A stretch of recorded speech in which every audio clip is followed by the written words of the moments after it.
আপনার মোবাইলটা কেনার পরে ইন্টারনেটে আজ পর্যন্ত যতগুলো কাজ করেছে লম্বা একটা লিস্ট আকারে মোবাইলের মধ্যে জমা হয়ে আছে। এর জন্য আপনার মোবাইলটা হ্যাং করে, স্লো কাজ করে এবং গরম হয়ে যায়।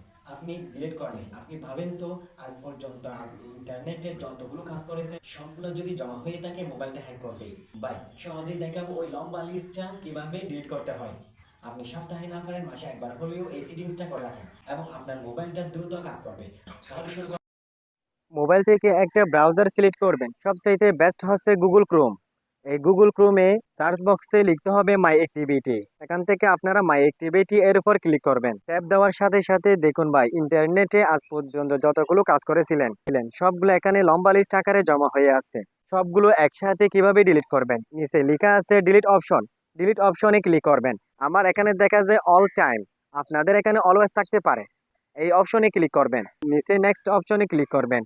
পুনরায় ডিলিট অপশন দেখা যাবে এবং ডিলিট অপশনে ক্লিক করার পর সবগুলো একসাথে ডিলিট হয়ে গেল এবং আপনার মোবাইলটা খুব দ্রুত কাজ করবে।